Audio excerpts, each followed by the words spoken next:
Hello, everyone. Welcome to the June webinar of the Task Force for American Democracy. I am Mary Smith, President of the Task Force and a past President of the American Bar Association. Today, we are 147 days from the midterm elections, if I got my calculations right. So in the run-up to the 2026 midterms, the task force is conducting a special series of programs with a focus on elections and voting.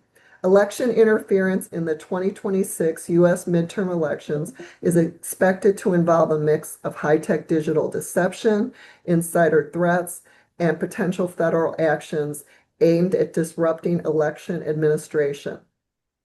Today, we will discuss all these issues, as well as voter suppression, the seizure of voting records, issues with mail-in voting, federal officials stationed at polling places, and a reported proposed executive order to suspend elections. So today, I'm so excited. We're so honored to be joined by two of the most premier election law experts in the country. First, David Becker, who's a member of the task force. David is the executive director and founder of the nonpartisan nonprofit Center for Election Innovation and Research, working with election officials of both parties all around the country to provide accessible, secure elections for all eligible voters. A key element of his work is managing the election official legal defense network, providing pro bono legal assistance to election officials who are threatened with frivolous criminal prosecution, harassment, or physical violence. And then we have Ben Ginsberg. He's the Volcker Distinguished Visiting Fellow at the Hoover Institute and a nationally known political law advocate representing participants in the political process. His representations have ranged across a variety of election law and regulatory issues, including voting issues and elections, federal and state campaign finance laws, recounts and contests, government investigations, election administration, and redistricting. And he previously served as co-chair of the Bipartisan Presidential Commission on Election Administration, which produced a much lauded report on best practices and recommendations. So today's webinar is live. We are going to take questions. So if you have questions, put them in the Q&A or the chat, and I will try to get to as many as we can, but we have a lot to cover. So thank you, Ben and David. I'm so thrilled to have you. Let's just jump right in. I guess I'll start. I was going to start with some different questions, but since it's so topical now, we have an election in Maine today. We had elections in some states, including California last week.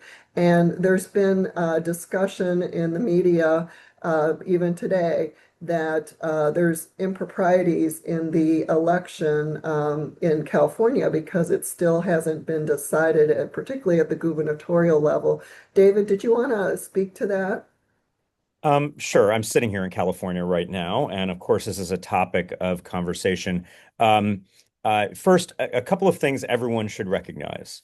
Um, every state that held primaries on June 2nd is still counting some ballots. And to my knowledge, no state has certified its results yet. So we don't officially know who won in any state. What we're waiting on in California, and actually we're not waiting further because now most of the races have been called. We're waiting on enough ballots to be counted along with other data inputs the media can call the races. That's when we perceive the counting is finished, but of course that's not actually how it works in any state. California has made a policy choice along with many other states to primarily vote by mail. Oregon, Washington, other blue states, but also purple states like Nevada and Arizona and red states like Utah and Montana have made this policy decision. And with mail ballots get processed for verification of the identity of the voter and the eligibility of the voter when the ballot is received by the election officials. That processing, that identity and eligibility verification is done for those who vote in person at the moment you go to the polls. They're checking you're on the voter list. They're checking you are who you say you are. And they're also checking to make sure you haven't already voted, so you're not double voting. That happens on the back end with mail ballots. And California is processing a lot of them. And one of the big problems they're having, and they do take a little bit longer than most other states because of this policy decision, but a lot of ballots were dropped off on election day. which means they couldn't have processed them before. About 1 million ballots were dropped off on election day just in Orange County and Los Angeles counties alone. And it's going to take some time to process them. I'm looking at what Los Angeles is doing, and they're processing about 200,000 mail ballots a day, doing exactly what we'd hope. They're checking the signatures to make sure the person is who they say they are. They're checking to make sure they haven't voted before. That's a lot of ballots. They're doing remarkable work, but it is taking time, and they couldn't have done that before the election. Um, we should note also this is all done transparently. In all of the counties, they have these vast vote counting centers, which are open to observers. There are currently, as we're talking, dozens of observers in Los Angeles and Orange counties and many other counties from both parties, from both campaigns, who are who are watching this. The assistant U.S. attorney, first assistant U.S. attorney in Los Angeles, at the direction of the U.S. attorney who works for President Trump, visited the L.A. County Voting Center, was welcomed in there because the whole process is transparent. And there has been no uh, legitimate claim of any significant fraud at all, or even, to my knowledge, any individual counts of fraud in this election. We're just going through the process of counting all the ballots, and at least in California, that does take some time. So the process is working exactly as we expected. Are there conversations to be had about how California can improve that process and maybe count a little bit faster than what they're doing? Absolutely. There's always ways to improve. Ben, you might have some additional thoughts on this, but in general, just from a fraud perspective, there has not been a single credible allegation that I've seen with regard to this election in California or really any other state. Ben, did you want to add anything? Yeah, I think what David says is absolutely true, but I think it's worth looking at this moment in time to deal with the larger situation that we've got, which really is a problem, which is an increasing number of people not having faith in the reliability of elections and why that occurs. There are really two different things going on in all these instances. One is the accuracy of the count. And there have been no credible allegations at all in any election in the past decade that would call into question the reliability and accuracy of picking the winners of the elections. But the second part of this is the way we run elections as a country. And we made a policy decision a couple of centuries ago that this was to be a very localized process, which means that local communities and certainly states do things differently. So if you're the outside observer looking at the great American election system, you see somewhere between 8 and 10,000 different jurisdictions responsible for casting, counting, and certifying votes. And not surprisingly, in 10,000 of anything, there are inconsistencies, and some are better than others. And so if you want to cast false aspersions on the accuracy of the overall system, you actually have fertile ground in these distinctions between jurisdictions. California has a particularly long system to get to votes. Florida and even Texas, states of similar size, Michigan, can get their results done quickly. So if you want to cast aspersions on the overall vote, it's not fair, but there are these sort of messy, creaky parts of our election system, which is what we ought to be working on long term. Well, I want to, we're going to do a deep dive in a lot of issues, but just to set the table for our audience, I'll start with you, David. The election's a few months away. Can you give a quick overview of all the issues you're seeing around this election this year, and whether these issues are pretty much the same as they are all election cycles, or are we seeing some different things? I'm smiling because I think we only have 49 minutes left in this webinar.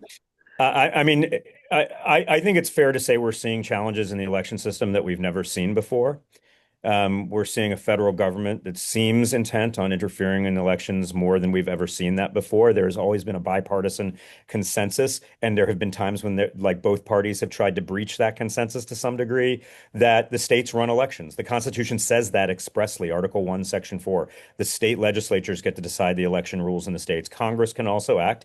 Both parties have tried to pass monopartisan bills that have failed recently, but we've always respected the state's authority over elections, and Ben alluded to that earlier. Um, and yet we're seeing things like two executive orders that have been issued by the president that seek to dictate election policy to the states. One of them has been blocked entirely by the courts. Another is currently in litigation. There was a hearing just last week in Boston over one of them. And we've seen Postal Service regulations, proposed rules that have been proposed that would just really impose huge, unmanageable burdens and chaos on the states, requiring them to redesign their mail ballot envelopes and to submit lists of voters who receive mail ballots just days before an election when they don't really have the capacity to do that, and they're already doing a good job with that. We're seeing investigations of past elections that have been verified and confirmed many, many times over by courts and by others who've looked at them, including allies of the president. And yet we're seeing those investigations proceed with a warrant in Fulton County, a couple of grand jury subpoenas, knocking on doors by FBI agents in Wisconsin. And then we're also seeing the federal government try to seize sensitive voter data, the driver's license numbers, social security numbers, and dates of birth of every voter in the United States. What I call those three items, the holy trinity of identity theft. The states have laws that protect the disbursement of that data for good reason. And the federal government is trying to seize that data without any authority to do so under federal law or the Constitution. The DOJ has brought 31 lawsuits against 30 states and DC, not just against Democratic states. 5 of the last 6 states that were sued were Republican-led states. And so far, the DOJ's record in those lawsuits is perfect. They're 0-8, which is pretty remarkable because 4 of the 8 judges that heard those lawsuits were appointed by President Trump himself. But this still creates a very volatile environment. We're seeing the president and his allies spread disinformation about our elections, allege fraud when none exists, threaten arrests and prosecutions when there's no basis for doing that. And from the election officials' perspective, they have fewer resources to work in the first place. They're expecting very high turnout, which is, as we're seeing in California, they're trying to manage the best they can. And they're dealing with all these other challenges we've never seen. And yet, despite all of that, I am still pretty optimistic about how the election is going to be run because we're seeing these primaries be run pretty well. There have been some problems. Some of them are significant, but they're episodic, and mostly we're seeing them run pretty well. California, what's happening right now is exactly how we knew it would happen. It's the way the California law was designed. A lot of people were talking about it. This is not a new thing that California is doing. There's no evidence of fraud. It's just the policy choices California has made has led to these outcomes for a variety of reasons. And it is, as Ben suggested, it is completely legitimate to be discussing whether those are the right policy decisions. That's always a legitimate inquiry. But to allege fraud without any evidence is a big problem. And I expect we're going to see a lot of that this fall. Ben, what are you seeing? Well, exactly what David is seeing out there. I do think that there are more different sort of warning signs than we've ever had before in an election. Certainly, the seizure of voting materials is part of that. The potential confusion and disruption from the Postal Service being put in a position it's just ill-equipped to handle. I get alarmed by the fact that the government, the administration has reduced the cyber protections for the country generally and for elections specifically. There was reporting this week that the Department of Justice is not doing its usual pre-election preparatory work with prosecutors in local jurisdictions. You've got a director of national intelligence being involved in investigation for elections, the threats of troops at polling places. All in all, I do think it is a sort of a different kind of an election cycle. And of course, that comes in the context of the redistricting battles that we've seen recently, which put, say, a much more political cast than has ever been on an election before, trying to deal with outcomes in a way that we've just not used redistricting in the past. The Supreme Court is about to issue an opinion in the next 3 weeks on the way we finance our campaigns. that could have some real ramifications. So all in all, it feels like the temperature on this election and maybe on the body politic is turned up about 30 degrees more than normal. Well, you all have identified so many issues. We're going to try to cover as many as we can. But before we do that, I just want to ask both of you, should voters have confidence in our election system? I think you kind of alluded to that, David, so I'll start with you. Yes. Period. I mean, I think, look, our voting system is not perfect. We have voting is something that people in America don't do very often. We have 10,000 different jurisdictions. We might have as many as 130 to 150 million people voting in this election in those 10,000 jurisdictions. Our ballots are as complicated as any ballots in the world. With dozens and dozens of contests on them. The California governor's primary had 61 different candidates on their ballot. These are the other countries don't have to deal with these kinds of things, and yet our elections have been through the equivalent of a cavity search over the past several years, and they've withstood the scrutiny. You know that they're not perfect, but they are largely resilient against issues related to fraud and also voter suppression. We'll hear claims of widespread voter suppression, but I think we're going to see very high turnout. I think we're about to release a report on voter registration rates in the country, which show very high registration rates that are not divided up between blue and red states as you might think. And so I'm generally optimistic, and voters should know that if they want to vote, they're going to vote in a pretty safe, pretty convenient environment. Likely lines are going to be less than 30 minutes, even if they vote early. I don't expect there to be significant disruptions of that. And Ben, how should Yeah, voters I have agree. trust? People should definitely have faith in their election systems. I mean, number one, there have been lots of allegations in recent years about the election system. None of them have stood up and produced anything. The Trump administration aggression in seizing voting materials from the 2020 and even the 2024 election means that they've got the keys to the kingdom in terms of getting to the truth of what they're alleging with evidence. So let's see the evidence. If the elections are indeed rigged, they've got the materials to be able to make the case. So far, it has been a 100% rhetorical case and a 0% evidentiary case.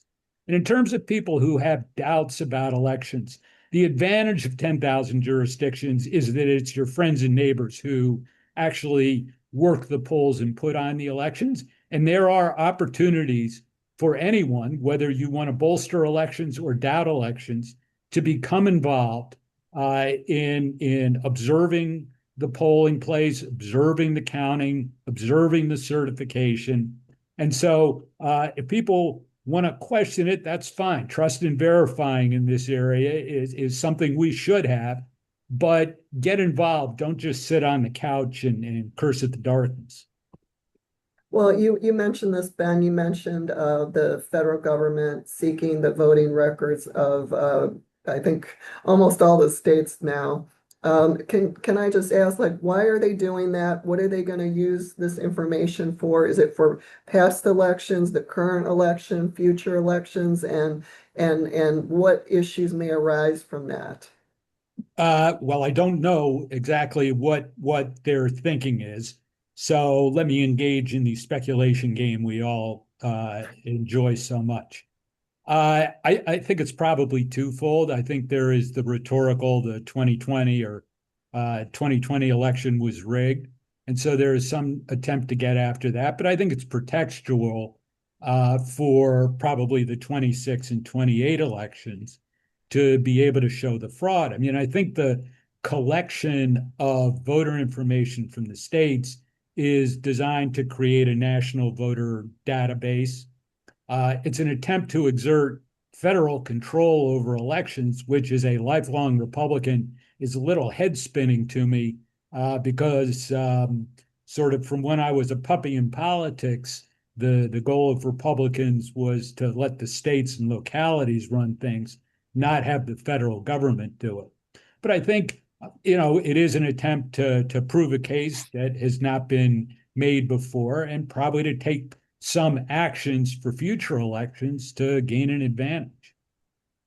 Yeah, and Mary, David, if I, yeah, yeah, go ahead. so there was hot off the presses. There was a recent filing by the DOJ just yesterday, that gives some insight into this because, as Ben indicated, I mean, look, the states asked them from the beginning, "What's your legal justification for this? What are you going to do with it? How are you going to use the data? Where are you going to store it? How are you going to protect it?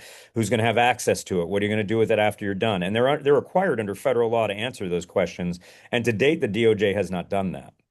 But in a filing very recently, yesterday, the DOJ indicated that DHS is creating this kind of national list, and they're going to use it to uh, enforce the president's recent executive order, which is currently under litigation, to deny mail ballots to those that DHS doesn't deem worthy of them.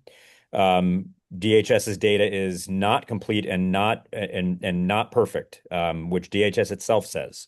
Um, but they're going to do that, and they're going to use it perhaps to chill voters from using mail ballots by threatening to prosecute them based on the data that they have coming in. Um, I think that needs to be fleshed out a lot more and obviously heard by the courts. But I think there's a much bigger issue here, and Ben touched on it when he talked about how it's pretextual.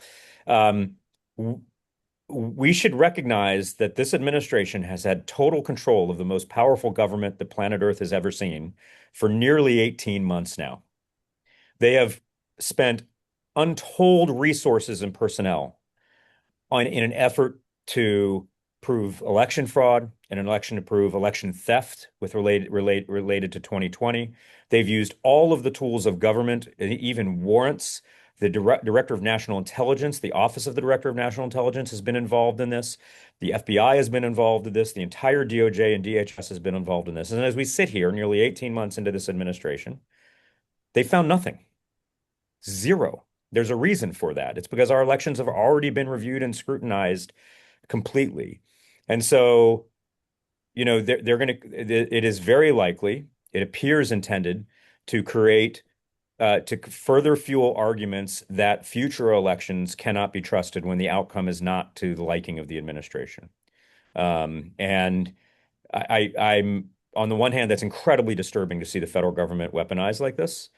On the other hand, I wonder how much it's really, I mean, even with the California stuff, to some degree, they're just becoming a broken record, and they're becoming uh, Chicken Little saying the elections are stolen over and over and over again. And I wonder how many people are continuing to listen, other than the hardcore supporters of the president, and also the grifters who have profited off of these claims for many years now.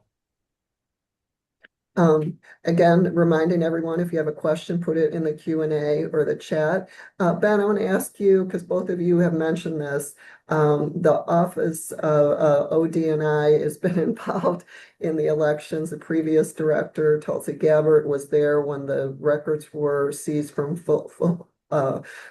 Georgia County, Fulton County in Georgia. And the president has said his interim replacement, Bill Pulte, is going to be involved in elections. I mean, isn't this unusual? Is DNI supposed to be involved in domestic elections? And what role do you think that is going to be done by Bill Pulte? Well, I think it's unprecedented for DNI to be involved in elections. Again, I am not privy to the thinking of the Trump administration on this, nor to Mr. Pulte.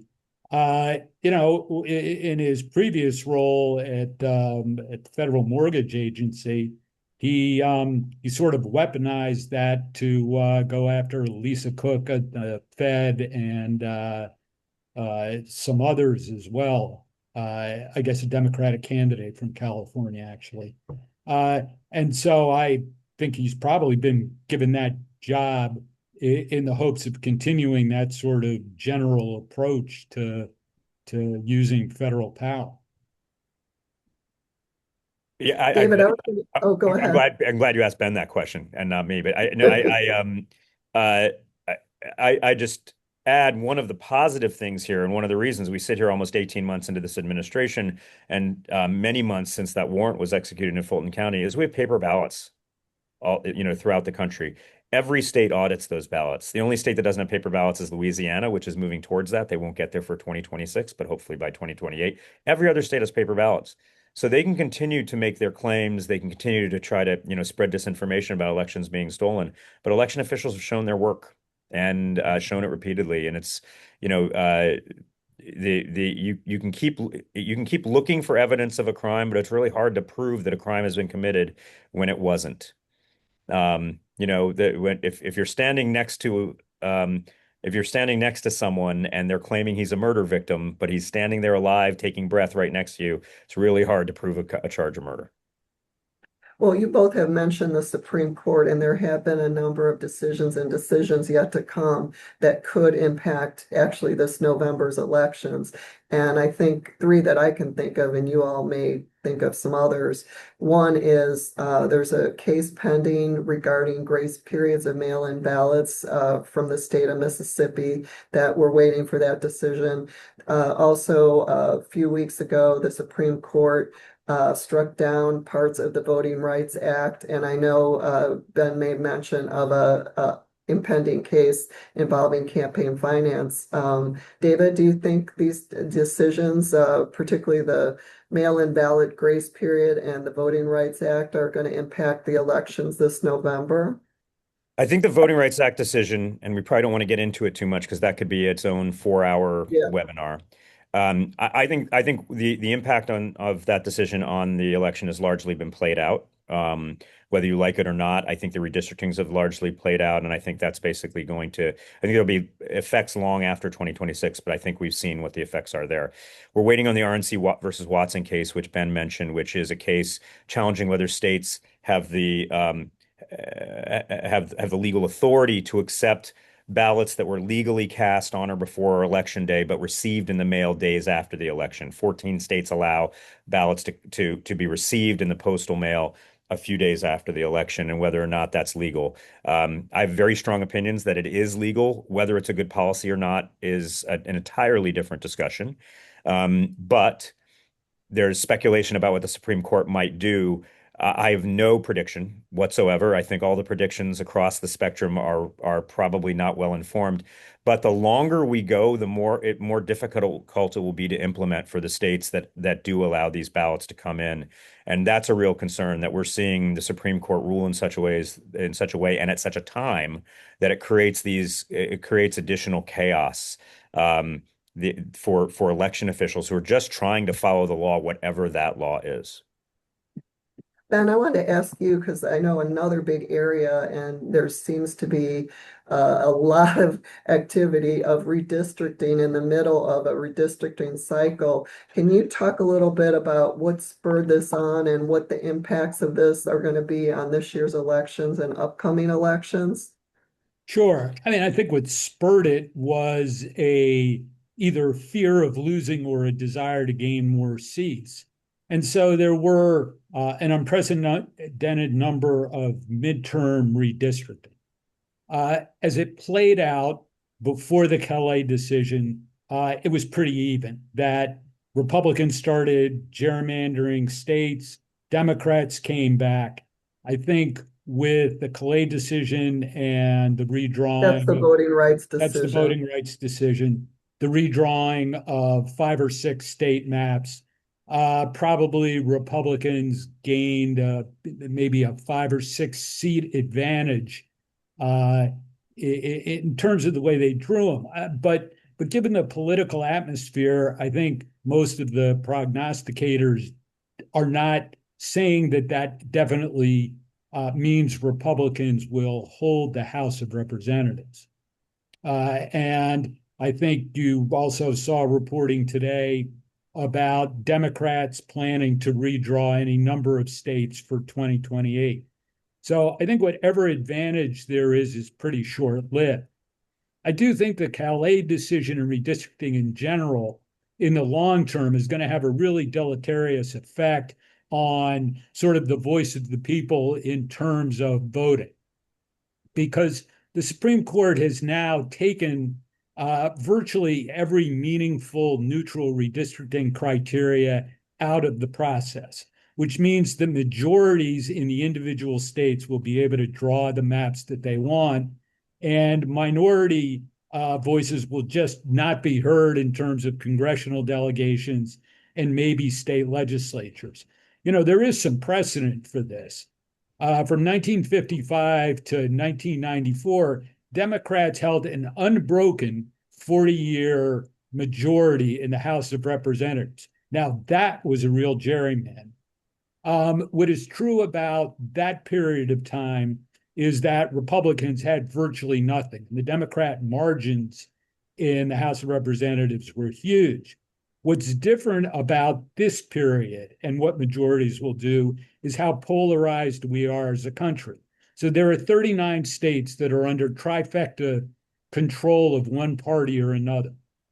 If you add up all the congressional delegations in those 39 states with trifectas, Democrats nationwide have a two-seat deficit to Republicans. Republicans would get two more seats if you added them all up. So that what you will have in the future is a very polarized country with majorities in any state being able to work their will. And the delegations to the House of Representatives, the People's House, will not at all be reflective of the political makeup of the individual states. Can I chime in? Ben just made Yeah. such a smart point. I mean, it is um, we should, California is considered a very blue state. Texas is considered a very red state. 40% of Californians voted for Donald Trump. 43% of Texans voted for Kamala Harris. And putting aside racial minorities, which are a whole separate and very legitimate issue, I mean, those states are going to be highly incentivized by the Calais decision to zero out their maps for the minority. And they can come pretty close to doing it. Back to Ben's point. This is this is not great. I mean, the Alito decision in Calais basically not only says partisanship is okay, it actually says if you are highly partisan in how you draw the lines, you're almost inoculated against any claim of racial discrimination. The more partisan you are, the better, because it was partisanship that governed, not racial discrimination. So I expect we're going to see a lot more of that. The one thing that gives me hope, Ben mentioned 1955 to 1994, and he's entirely right. The Democrats had trifectas and controlled redistricting in the vast majority of states during that time. And in the 1990s round, they controlled redistricting in the vast majority of states, but that could not protect them from the 1994 wave.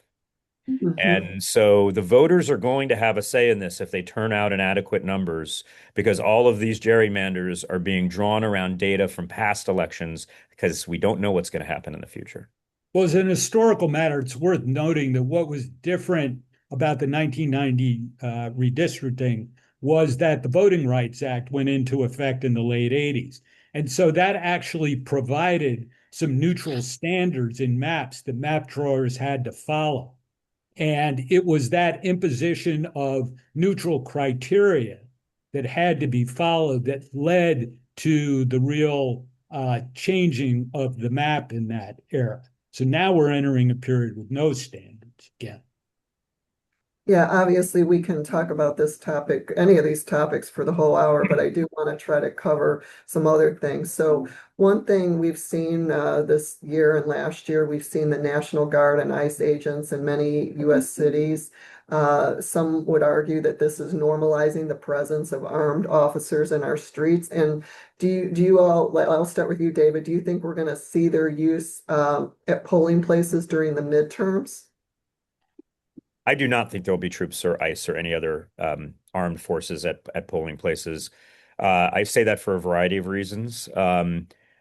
First, it's blatantly illegal, very clearly against federal law and most state laws to do that. If it happens, it will be blocked almost immediately by the courts. I have confidence in the courts in operating in that way. Um, Secondly, I don't think the federal government, even if it intends to act in that way, has the capacity to be everywhere at once. I think they'd only be able to do this in a couple of locations. Even ICE can't surge beyond one major metropolitan area right now. Lastly, thanks to a lot of the innovations that we've seen over the last 20 years, in which uh, Ben and his colleague Bob Bauer are so responsible for from the Presidential Commission on Election Administration. We have seen we have seen things like early voting and mail voting options expand out in the states. Those are more available than ever before. And so the American voter is a moving target. I mean, it's really hard to intimidate the American voter, not knowing when they're going to vote. 47 states allow for early in-person voting, everyone but Alabama, Mississippi, and New Hampshire.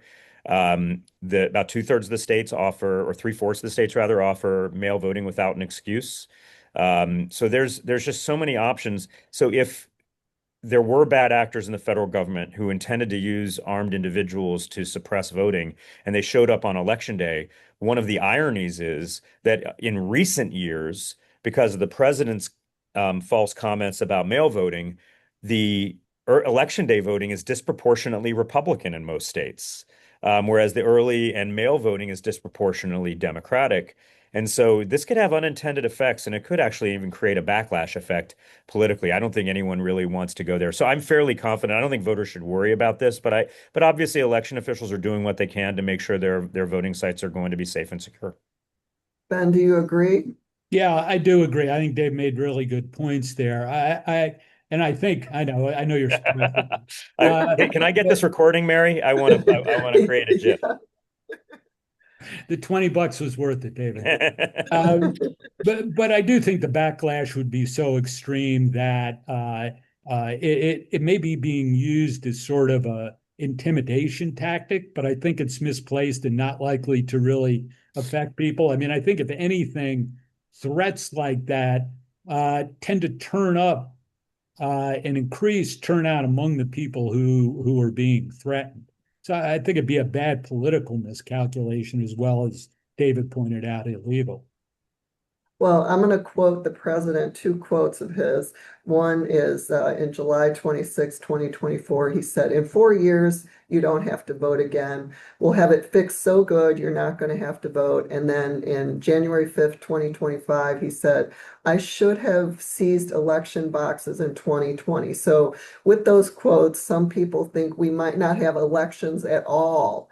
He might declare a national emergency, something like that. Ben, do you think that's a probability? Probability, no. The rhetoric does not always meet the reality. If it was, we probably wouldn't be hostilities in the Middle East right now, if everything that was claimed was true. I do believe we'll have elections. I'm not sure what it would take to get Americans in the streets protesting wildly, but I do think calling off elections would trigger that. Do Yeah, you agree, David? I completely agree. I mean, first of all, I think even the president's supporters would agree that sometimes he just says stuff. Um, but more importantly, um, in our 250-year history, we have never canceled or postponed a federal general election. That is through a civil war, through two world wars, through other armed conflicts, through two global pandemics, and through multiple natural disasters, even natural disasters in this century, with Hurricane Helene and Hurricane Sandy, which occurred right before major elections. I actually went back and looked at this because I was really interested in it. I don't think the president has this power. I don't think he has an emergency power to do this. The House of Representatives ceases to exist and requires an election to take office. But I went back and looked at the election of 1814, because for those of us that are history buffs, we might remember that we had foreign troops, British troops on American soil, and in August of 1814, they burned the White House down. Mhm. Um, and I was curious because I hadn't really thought about it. I wonder what happened with the election that year. And the answer is the election went on. We held an election. The election, it took place over many, many days. Again, there's this mythology around why don't we go back to all voting on election day? And the only problem with that mythology is it never existed. We've never voted just on election day historically. But in 1814, we held elections, and a new House of Representatives was formed in 1815, as required by the Constitution. So I think it's going to be very hard for the president to manufacture an emergency here. And there's a vast chasm between him wanting to and even him trying and him being successful. Well, we did get a question in the chat. This is for Ben. Like, where can we get a list of the 39 trifecta states that you mentioned? The single best source, well, actually, if you type it into Google, it will come up. And certainly if you have an AI source, it'll come up. The National Conference of State Legislatures, I believe, has a very good chart. That's NCSL.org. NCSL.org. Yeah. And there are numerous others out there that'll provide the list. Well, And by the way, obviously, Ben, you would probably, I mean, this is kind of an unprecedented level of trifectas. You know, there's very few, like Pennsylvania has one house of the legislature controlled by Republicans narrowly and one house controlled by Democrats narrowly, but that's very, very uncommon now. Well, there are 11 states, and interestingly enough, there's a high correlation with the presidential battleground states. So it's true in Arizona, uh, uh, Pennsylvania, I believe Wisconsin. I mean, it does tend to be the presidential battleground states that do not have trifectas today. well, we're getting toward the end, so I'm going to ask just a couple more questions. And I realize some of these questions we could, again, do a whole hour on them. But you both have mentioned that there's less federal funding to fight cybersecurity. And then another technological issue that we're seeing is AI. I think AI could be used usefully by election officials, but also it creates misinformation and disinformation. Ben, what do you see? Are election officials going to be able to fight back against a cybersecurity threat this year, given the budget cuts? Well, there's some unknowns in that are predicates to your question, Mary. I do think election officials are very aware of the issue and looking for help with cybersecurity. I think many of them have been forced to try and go local or have states provide it. I think they are getting much less from the federal government, and I think are very disappointed by that.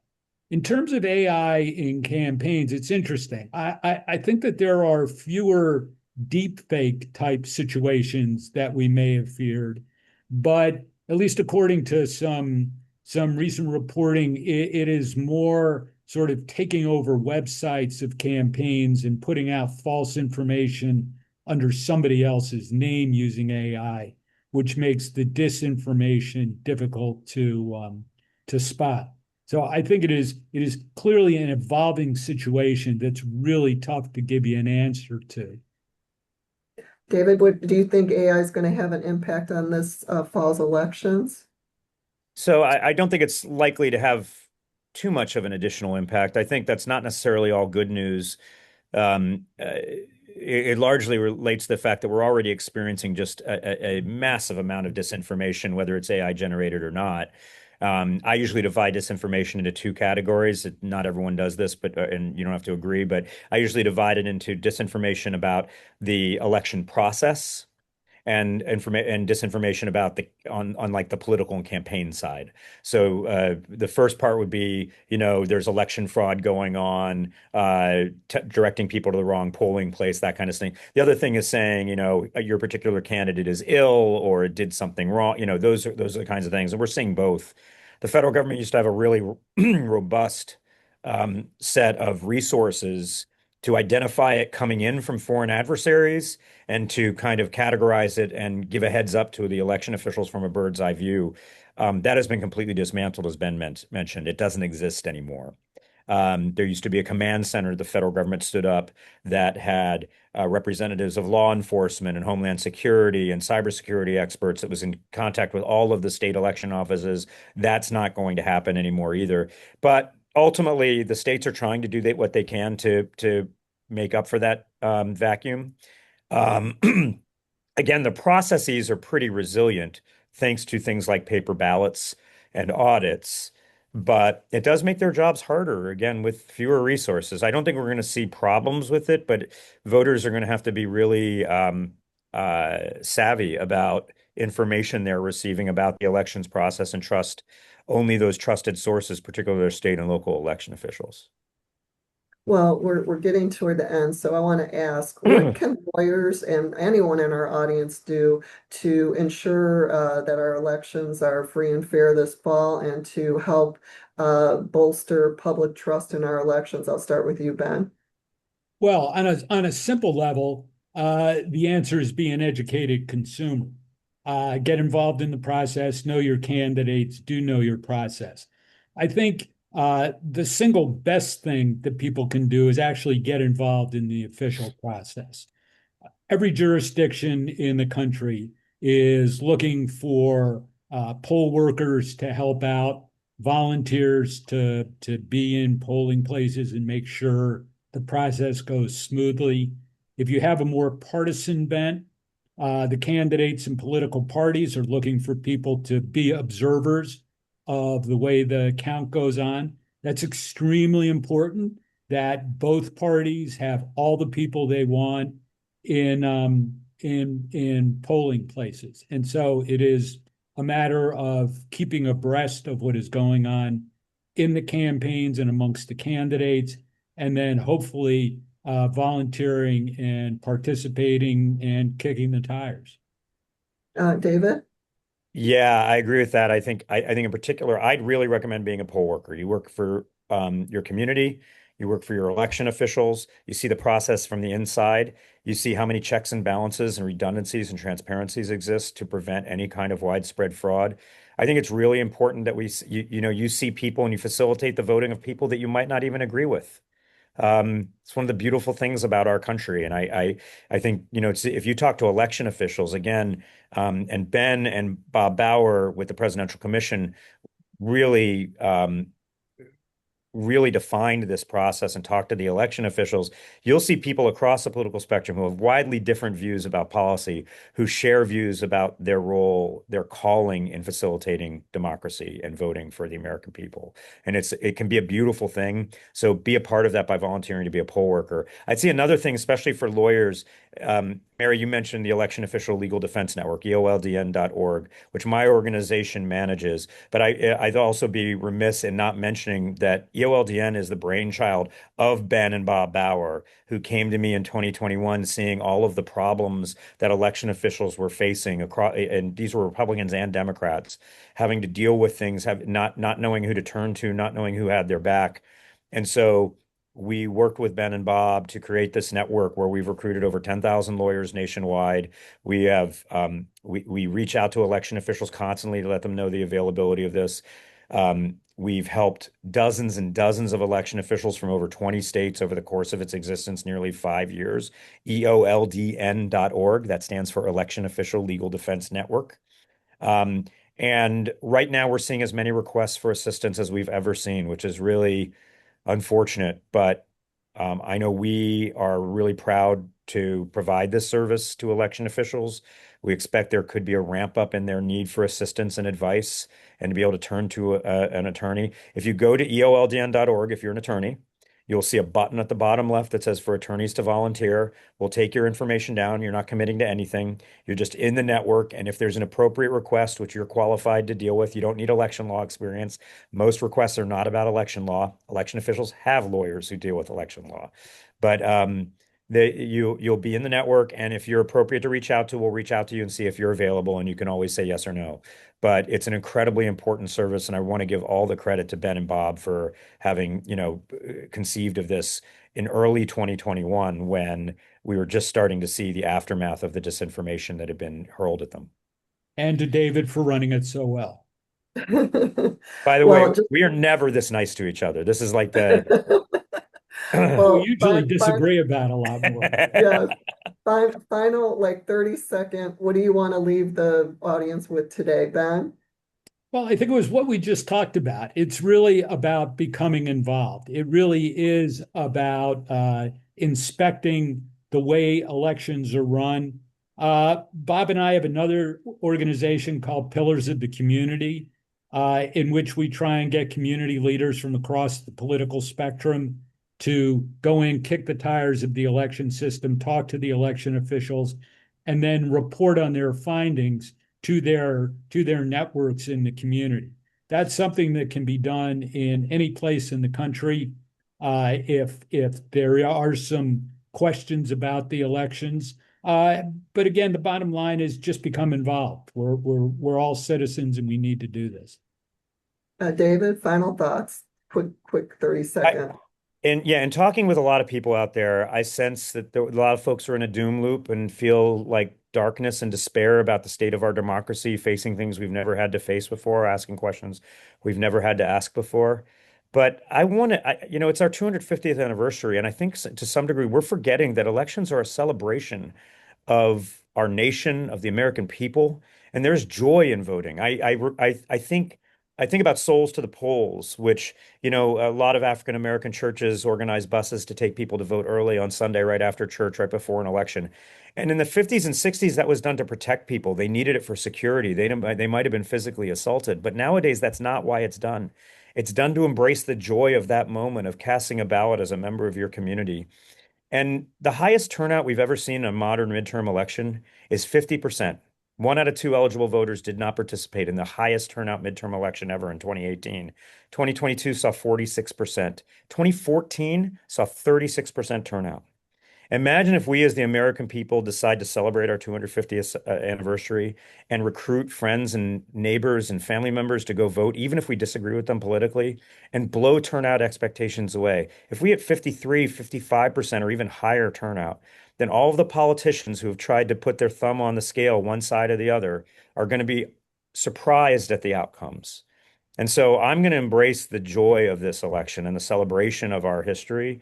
And I think we're going to see the highest turnout we've ever seen in a midterm election. And I'm not just saying that, I actually do believe that's what's going to happen. Well, thanks so much to both of you. Obviously, this has been an important and very informative webinar. Obviously, we covered things at a very high level. We could have gone on. And in fact, there probably are a lot more things to talk about. So I'm going to hope that Ben and David will join us again in October to revisit this, as we're going to be, less than 6 weeks out from the election, because there obviously was a lot more to talk about. And I know both of them mentioned helping out with elections, whether you're an attorney or not an attorney. There's also a way to volunteer with the task force.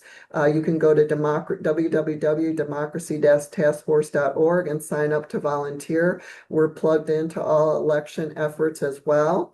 And then I would like to preview our next program. David mentioned the 250th anniversary of the Declaration of Independence, and we are planning a very special webinar on June 30th at 2 p.m. Eastern, and we will be joined by Task Force Co-Chair Judge Michael Ludig, Task Force member Judy Woodruff, and historian John Meacham for an important discussion ahead of July 4th and the 250th anniversary of the Declaration of Independence, not to be missed. So thank you so much for joining us today, and we look forward to seeing you either volunteering or on our next webinar. Thank you, and thank you, David. Thank you, Ben.